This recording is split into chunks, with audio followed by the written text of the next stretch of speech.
अपने डिपेंडेंट्स को यहाँ पे यूके में नहीं एंट्री करवा पाओगे। डिपेंडेंट वीजा चेंज हो जाएगा, बहुत ज्यादा स्ट्रिक्टनेस कर दी है। आपके सिबलिंग्स डिपेंडेंट वीजा में आ सकते, जो आ रहे हैं वो अपने dependent. Hi everyone, welcome back to our channel Mohit in London. This is me Riddhi. This is Mohit. तो as promised हम लोगों ने आपको बोला था कि डिपेंडेंट वीजा पे भी हम व्लॉग बनाएंगे। तो आज का व्लॉग मोहित पे है। डिपेंडेंट वीजा की जॉब्स, उन पे रिस्ट्रिक्शन, क्या क्या जॉब्स आप कर सकते हो, और अभी जो चेंजेस हुए थे 2024 में कि डिपेंडेंट वीजा, और अगर आप डिपेंडेंट वीजा पे आ भी सकते हो या नहीं आ सकते हो, तो वो सब के बारे में आज का ये व्लॉग होने वाला है। बहुत डिटेल वाला होने वाला है। आप हमारे चैनल पे नए हो, सब्सक्राइब कर लो गाइस, लाइक करना हमारी वीडियो को अगर अच्छी लगे तो without further ado let's start. तो सबसे पहले ये सब बात करने से पहले, हु इज डिपेंडेंट, कौन आ सकता है डिपेंडेंट वीजा पे? क्या आपके पेरेंट्स या फिर आपके सिबलिंग्स, क्या ये डिपेंडेंट वीजा में आ सकते हैं या नहीं? So answer is no. आपके डिपेंडेंट्स जो होते हैं वो सिर्फ आपके your own family, own family is only husband, spouse and your kids, that's it. आपके पेरेंट्स और आपके सिबलिंग्स आपके डिपेंडेंट में नहीं आ सकते हैं। और आपके बच्चे भी are not married then they can come. उनकी भी एक आई थिंक कुछ एज लिमिट है उस चीज की भी, तो उस एज लिमिट तक के ही अगर आपके बच्चे हैं तो ही वो एज ए डिपेंडेंट आ सकते हैं आपके साथ। तो उसके बाद अगर आप डिपेंडेंट वीजा पे आना चाहते हो, आप उस कैटेगरी में फॉल कर रहे हो, तो आप कैसे आ सकते हो? 1 जनवरी 2024 के बाद ये रूल चेंज हुआ है। स्टूडेंट वीजा पे जो आ रहे हैं वो अपने डिपेंडेंट को नहीं ला सकते हैं। तो ये तो गवर्नमेंट ने डायरेक्ट ही बोल दिया है, लेकिन इसमें भी 2-3 चीजें हैं। इसमें अगर तो आप ग्रेजुएशन के लिए आ रहे हो तो फिर डेफिनेटली आप नहीं ला सकते हो अपने डिपेंडेंट को। लेकिन अगर आप पोस्ट ग्रेजुएट करने आ रहे हो यहाँ पे अपनी ग्रेजुएशन के बाद, अपनी होम कंट्री से, इंडिया से, पाकिस्तान से, कहीं से भी मास्टर्स डिग्री अगर आप यहाँ पे करने आ रहे हो, तो सारे कोर्सेज में अवेलेबिलिटी नहीं है कि आप अपने डिपेंडेंट्स को ला सकते हो। कुछ ही रिसर्च स्पेसिफिक कोर्सेज जो हैं, रिसर्च बेस्ड, उनमें ही आप ला सकते हो अपने डिपेंडेंट्स को, लेकिन उनकी जो अवेलेबिलिटी है बहुत लिमिटेड है। बहुत कम यूनिवर्सिटीज में वो कोर्सेज अवेलेबल हैं और सीट्स भी बहुत लिमिटेड होती हैं। तो वो चीज का बहुत ज्यादा एक फाइट होने लग गया है यहाँ पे, क्योंकि पहले क्या होता था, आप नॉर्मल एक एमबीए करने आ रहे हो यूके में तो अपने डिपेंडेंट्स को साथ ला सकते हो, लेकिन अब वैसा नहीं है। आपका जो कोर्स है वो रिसर्च बेस्ड ही होना चाहिए, तभी आप अपने डिपेंडेंट्स को ला सकते हो इन पोस्ट ग्रेजुएट। तो उसके बाद अगर आपने मास्टर्स कर ली है इंडिया में और अगर आपको पीएचडी करना है, डॉक्टरेट जिसको बोलते हैं, अगर आपको पीएचडी करना है तो आप अपने डिपेंडेंट को यहाँ पे ला सकते हो। एंड दैट टू उसका कोर्स जो है मोर देन 9 मंथ्स होना चाहिए। yes. उसकी भी कैटेगरी है कि मोर देन 9 मंथ्स। तो यहाँ पे जो इमिग्रेशन है ना, कि अब बहुत ज्यादा स्ट्रिक्टनेस कर दी है जब से ये नई गवर्नमेंट आई है। जब ये इलेक्शंस हो रहे थे, जो इस पार्टी का एजेंडा था, उनका यही था कि वो इमिग्रेशन पे थोड़ी सी स्टॉप लगाएंगे, ब्रेक लगाएंगे, क्योंकि बहुत ज्यादा बढ़ रहे थे इमिग्रेंट्स। उसी के चलते हुए इन्होंने ये सब कुछ रूल्स अप्लाई किए हैं यहाँ पे, इमिग्रेशन रूल्स अप्लाई किए हैं, जिसमें सारे चेंजेस हो गए हैं। तक एटलीस्ट जब तक ये गवर्नमेंट है तब तक इन रूल्स में कोई भी चेंजेस नहीं होने वाले हैं। हाँ, तो ये जो र्यूमर है, अगर आप सुन रहे हो ना कि डिपेंडेंट वीजा चेंज हो जाएगा, लोग आना शुरू हो जाएंगे फिर से, तो अभी नहीं होने वाला है, नहीं हो सकता वो। तो चूज योर कोर्सेज वाइजली। अगर आपको अपने डिपेंडेंट्स को साथ में लेकर आना है, otherwise you are gonna waste your money. आप अपने डिपेंडेंट्स को यहाँ पे यूके में नहीं एंट्री करवा पाओगे। ये तो हो गया स्टूडेंट वाला रास्ता कि स्टूडेंट कैसे अपने डिपेंडेंट को ला सकते हैं या नहीं। दूसरा, अब जो यहाँ पे बहुत कॉमन है, जो टियर 2 वीजा जिसको पहले बोलते थे और अब स्किल्ड वर्कर वीजा बोलते हैं, जिसपे हम आए हैं, वो अभी भी वो रूट बिल्कुल नॉर्मल रूट है, उसमें कोई भी चेंजेस नहीं हुए हैं। कोई भी आप में से मेन एप्लीकेंट जो है उसको यहाँ पे स्किल्ड वर्कर वीजा मिल रहा है, लाइक मी। तो मुझे स्पॉन्सरशिप मिली थी, तो मोहित एज अ डिपेंडेंट मेरे साथ आ सकता था और इस पे कोई भी रिस्ट्रिक्शन नहीं है। व्हेन आई से रिस्ट्रिक्शन, मतलब कितने भी घंटे काम कर सकता है और 2 जॉब्स चाहे तो कर सकता है, अगर इसकी कंपनी अलाउ करती है तो, इसकी कंपनी की पॉलिसी पे। 1-2 रिस्ट्रिक्शंस हैं। As a professional sports person आप जॉब नहीं कर सकते हो। डॉक्टर और डेंटिस्ट वाली जॉब भी आप नहीं कर सकते हो until you have a UK degree.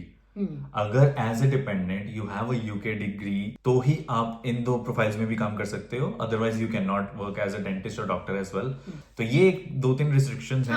I don't think these are major restrictions. तो ये बहुत ही नीश वाला हो जाएगा। अगर आप एज ए डिपेंडेंट आ रहे हो और आप डॉक्टर प्रोफाइल में हो आप, तो आपको यहाँ पे आके स्ट्रगल हो सकता है। अदरवाइज तो सब ओके। हाँ, बस एक छोटी सी बाउंडेशन और है। ऑब्वियसली जब तक आपका मेन एप्लीकेंट के पास वीजा अवेलेबल है, उसका एप्लीकेबल है visa till the time you can work as a dependent. वो तो मतलब एक कॉमन सी चीज है यार, उसमें तो कॉमन सेंस है। यस और एज अ डिपेंडेंट अगर आप आ रहे हो और अगर आपके पास कोई स्पेसिफिक स्किल्स हैं या पास्ट तो best एक्सपीरियंस है तो फिर तो आप अपने उसी प्रोफाइल में यहाँ पे आके जॉब सर्च कर सकते हो। कुछ कंपनीज हायर नहीं करती हैं क्योंकि उनको ये पता होता है कि आपका एज अ मेन अगर आपका जो मेन एप्लीकेंट है अगर उसके पास वीजा सिर्फ 3 साल का है तो as a dependent you also have 3 years of visa. हाँ, तो तो फिर वो- कंपनीज को ऐसा लगता है कि आफ्टर 3 years आप छोड़ के चले जाओगे, हो सकता है आपका वीजा रिन्यू नहीं होता है या हो सकता है you move XYZ back to reason, हाँ। In your home country whatever.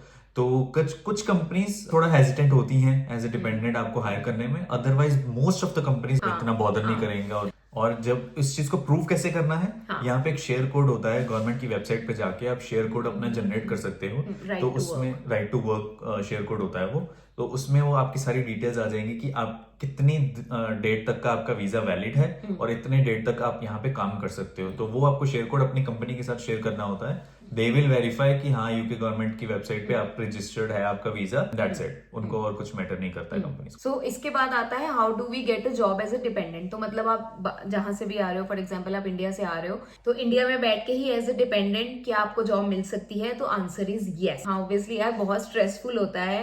अगर आपका लक साथ देता है और आप बिल्कुल अच्छे से ढूंढ रहे हो और आपकी स्किल्स बहुत अच्छी हैं, एक्सपीरियंस है, तो definitely you will get a job from India itself. Yes तो अब जैसे अगर आपका वीजा सॉर्ट हो गया है एज अ प्राइमरी एप्लीकेंट, आपका वीजा आ चुका है और एज अ डिपेंडेंट भी आपका वीजा आ चुका है, तो आप इकट्ठे अप्लाई कर सकते हो। ऐसा नहीं है कि हाँ, आपको एक और point है, हाँ yes. एक और पॉइंट है, ऐसा नहीं है कि आपको पहले प्राइमरी एप्लीकेंट को करना है, उसका आएगा तभी डिपेंडेंट होगा। नहीं, हमारी फाइल इकट्ठे गई थी। मेरा प्राइमरी एप्लीकेंट था और इसका एज अ डिपेंडेंट था और हमारा इकट्ठे ही वीजा लगा, सेम डेट पे वीजा लगा था। यस सेम डेट पे वीजा लगा था, सेम डेट एक्सपायरी भी है, तो वो सब कुछ सिमिलर रहता है। ठीक है, तो उसके अलावा ये है कि अब जैसे अगर आपका वीजा एक बार सॉर्ट हो गया है, वहां पे जॉब देखना शुरू कर सकते हो। हमने कुछ वेबसाइट्स ऑलरेडी बताई हुई हैं। डिटेल ब्लॉग हमने बनाया कि हमने कैसे कैसे सर्च किया था, तो वही वाला आप देख सकते हो, रेफर कर सकते हो, डिस्क्रिप्शन में लिंक है। तो उसके अलावा जैसे अगर तो ये तो स्पेसिफिक हो गया कि जैसे आपके पास कुछ स्पेसिफिक स्किल्स हैं, आप आईटी में आ रहे हो, फाइनेंस प्रोफाइल है आपकी, तो इन सब की तो आपको ऑलरेडी मिल जाएंगी वहां पे जॉब्स। लिंक्डइन पे जाके बहुत सारी वेबसाइट जो हमने बताई हैं। उसके अलावा जैसे हाउसवाइफ्स हो सकते हैं या आप वहां पे जॉब नहीं करते थे कुछ ऐसे, तो उन चीजों में, क्योंकि यहाँ पे यूके में एक पर्सन से थोड़ा टफ हो जाता है, थोड़ा नहीं बहुत, क्योंकि दो लोगों से भी बहुत टफ है। जितना अभी कॉस्ट ऑफ लिविंग बढ़ गया बहुत है, ज्यादा बढ़ गया। वो भी ब्लॉग है डिस्क्रिप्शन में, आप देख लो। कॉस्ट ऑफ लिविंग बहुत ज्यादा बढ़ गया है। इवन दिस मंथ अप्रैल में पानी का बिल बहुत बढ़ गया है, काउंसिल टैक्स बहुत बढ़ गया है ऑलरेडी। तो ये सब कुछ आप बहुत ज्यादा कंसीडर करके ही अपने डिसीजन मेकिंग करो। एज अ डिपेंडेंट आ रहे हो और अगर आपके पास कोई स्पेसिफिक स्किल्स नहीं है तो भी आपको बहुत सारी जॉब्स ऐसी हैं जो आपका वेट कर रही हैं यहाँ पे। जैसे रिटेल में जॉब आप कर सकते हो, या गैस स्टेशन जो होते हैं, गैस स्टेशन पे आप टिल पे जॉब कर सकते हो, या अगर आप एज अ हाउसवाइफ आ रहे हो तो पार्लर्स में, सैलून्स में बहुत सारी जॉब्स आपके लिए अवेलेबल रहती हैं। आपको थोड़ा सा अपने स्किल्स अपग्रेड करना पड़ेगा स्किल्स को। हाँ, लेकिन ये सब कुछ आप कर सकते हो। इसके लिए कुछ कंपनीज में से अप्लाई करने की जरूरत नहीं होती है। नॉर्मल वेबसाइट्स पे ही, इंडीड हो गया, हाँ, उस पे रिटेल जॉब्स होती हैं। हाँ, और भी बहुत सारी ऐसी वेबसाइट्स हैं। यहाँ पे जितने भी MNS और नेक्स्ट और क्या और कौन कौन से स्टोर्स हैं, जेडी है, जेडी, हाँ, ये जितने भी यहाँ पे स्टोर्स हैं ना, वहाँ पे ऑलमोस्ट डिपेंडेंट वीजा लोग काम कर रहे हैं। हाँ, तो आपके लिए भी जॉब्स अवेलेबल हैं, तो आप यहाँ पे आके अपनी जॉब सर्च कर सकते हो। ऐसे रिटेल वगैरह में जा रहे हो तो एक चीज आपको पता होनी चाहिए, यहाँ पे जो मिनिमम वेजेस हैं अभी थोड़े टाइम पहले ही वो बढ़े हैं, तो वो 12.21 पाउंड्स पर आवर हो गए हुए हैं। पहले आई थिंक 9-10 था कुछ, तो काफी पहले 9-10 था, फिर 11 भी हुआ था, लेकिन अब 12.21 हो चुका है। तो इस चीज का भी आप ध्यान रखो। और अगर मैं अपनी स्पेसिफिकली बात करूं तो मैंने अपनी मुझे जो जॉब मिली थी वो भी लिंक्डइन के थ्रू ही मिली थी, रिद्धि की तरह। और मैंने भी अपने वही टिप्स एंड ट्रिक्स यूज किए थे जो व्लॉग में मैं आपको बता रहा हूँ देखने के लिए, तो वो आप जरूर देख लेना। उसके अलावा मुझे जॉब तो मिल गई थी, मेरी डिस्कशन हो गई थी, मेरे इंटरव्यूज हो गए थे, टेक्निकल मैनेजरियल इंटरव्यूज हो गए हुए थे, लेकिन उन्होंने मुझे जॉब ऑफर लेटर नहीं भेजा था। क्योंकि क्या हुआ था कि जब हम वहां से इंडिया से आ रहे थे तो इनको थोड़ा सा डाइसी रहता है कंपनीज को कि पता नहीं आ पाएंगे, आएंगे भी या नहीं, वीजा ओके पक्का हो गया है या नहीं, एप्लीकेंट पे डिपेंडेंट है ना, तो वो थोड़ा सा डाइसी था। उन्होंने मुझे ऑफर लेटर नहीं भेजा था, तो उन्होंने मुझे ये बोला था कि whenever you land in UK, आके आप एक बार हमें फेस टू फेस मिलो, उसके बाद हम आपको ऑफर लेटर दे देंगे। तो जैसे मैं लैंड हुआ था 2 दिन के बाद मेरा face to face interview align था उनके साथ, तो जैसे मैं वहाँ पे गया, डिस्कशन हुई, normal face to face discussion हुई, तो फिर उन्होंने मुझे ऑफर लेटर भेज दिया था और नेक्स्ट वीक की मेरी ज्वाइनिंग हो गई थी फाइनलाइज। तो ये प्रोसेस रहा था।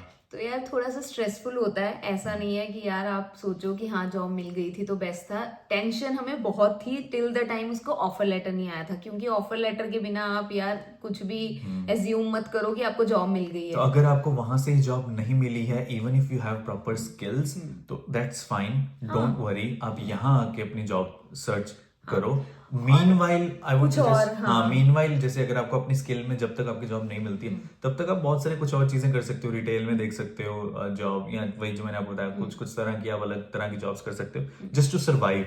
बिकॉज एक पर्सन पे रिलाई करना, यहाँ का खर्चा थोड़ा मैनेज करना बहुत ज्यादा मुश्किल हो जाता है। तो that's an important thing to consider जब अगर आप एज अ डिपेंडेंट आ रहे हो। थोड़ा सा डिफिकल्ट होता है यार, मैंने पहले भी बोला था कि इंडिया में भी जब हम थे तो वहां पे भी जॉब अगर आपको स्विच करनी है तो थोड़ा सा तो आपको डिफिकल्टी आती ही है।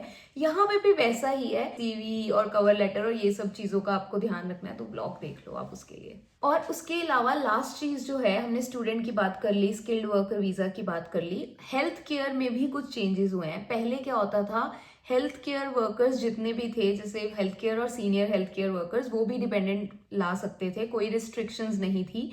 बट वो भी अब चेंज हो गया है, मतलब अब वो नहीं ला सकते हैं। लेकिन उसमें भी एक लूप होल है कि अगर आप असिस्टेंट नर्स हो तो आप अपने डिपेंडेंट को ला सकते हो, क्योंकि यहाँ पे बहुत मतलब क्राइसिस हैं, इसीलिए इन्होंने वो वाला रूल उधर से मतलब एक क्लॉज लगा के उधर लगा दिया कि हाँ आप ला सकते हो, लेकिन health care senior health care workers वो नहीं ला सकते हैं। उसका उन सब चीज़ों का रीज़न ये है कि जितनी भी यहाँ पे स्किल्स ऑलरेडी अवेलेबल हो चुके हुए हैं, या जिन स्किल्स की इनको यहाँ पे ज़रूरत नहीं है, उन चीज़ों पे ये रिस्ट्रिक्शंस लगाते जा रहे हैं। जिन स्किल्स की ऑलरेडी अभी कमी है यहाँ पे, उन चीज़ों को इन्होंने ओपन रखा हुआ है, थोड़ी सी फ्लेक्सिबिलिटी रखी हुई है। तो इन्होंने यही रीज़न है इतनी रिस्ट्रिक्शंस लगाने का।